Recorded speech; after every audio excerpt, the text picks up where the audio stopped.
நடிக்க வந்த காலத்தில் பராசக்தி படம் நடித்து கொண்டிருக்கிற போதே அந்த எல்லையற்ற அளவற்ற நடிப்பாற்றலை கண்டு பிரமித்து போன இயக்குநர்கள், தயாரிப்பாளர்கள், நடிகர்கள், நடிகைகள் வியந்து பார்த்தாங்க இல்லையா? தயாரிப்பாளர்களும் இயக்குநர்களும் போட்டி போட்டுக்கொண்டு அவரை அடுத்த படங்களுக்கு புக் செய்கிறார்கள். இதெல்லாம் உலகத்தில் அந்த ஒரு மனிதருக்கு தான் நடந்திருக்கும்.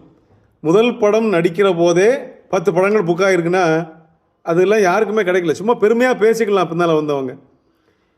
அது வரைக்கும் யாருன்னே தெரியாமல் இருந்தாலும் ஒரு ராத்திரியில் படம் வந்த பிறகு தான் அவர் பெரிய ஆளானார். அது பராசக்தி படம் ரிலீஸ் ஆன பிறகு தான். ஆனால் படம் நடித்து கொண்டிருக்கிற போதே அவருடைய அபாரமான நடிப்பாற்றலை கண்டு முண்டி அடித்து கொண்டு புக் செய்கிறாங்க அடுத்த படங்களுக்கு. அப்படி படம் புக் ஆகிட்டு இருக்கு அவருக்கு. அப்படியானால் ஒரு நாளைக்கு 3 ஷிஃப்ட்டுங்கிறது 18 மணி நேரம், 6 மணி நேரம் ஒரு ஷிஃப்ட்டு. 3 மணி நேரம் நடித்தா ராத்திரி 12 மணிக்கு தான் 3ஆவது ஷிஃப்ட்டு முடியும்.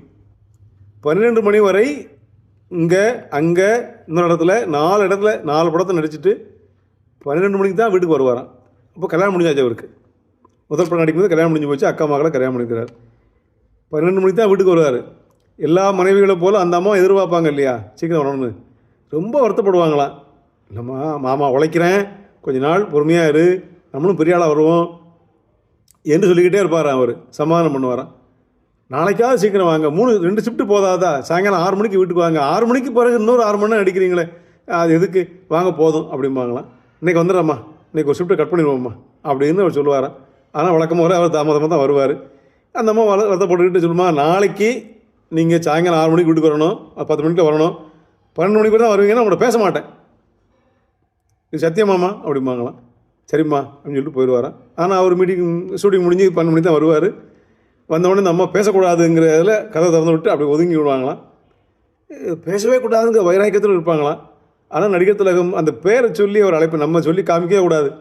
அந்த அம்மா பேர் கமலாம்மா என்று அவர் உச்சரிப்பார் இல்லையா, அதை சொல்லுவாராம். கமலாம்மா அப்படின்னு ஏதோ சொல்லுவாராம். அந்த பேரை கூப்பிட்ட அந்த மாத்திரத்தில் அது வரைக்கும் இருந்த வைராக்கியமெல்லாம், காலையிலேருந்து 12 மணிக்கு வந்தாருன்னா கதவை திறக்கக்கூடாது, திறந்தாலும் பேசக்கூடாது என்று நினைச்ச அந்த வைராக்கியமெல்லாம் காற்றுல பறந்து ஓடோடி வந்து என்னமாமான்னு சொல்லி வந்து கட்டி பிடிச்சிக்கிடுவாங்களாம்.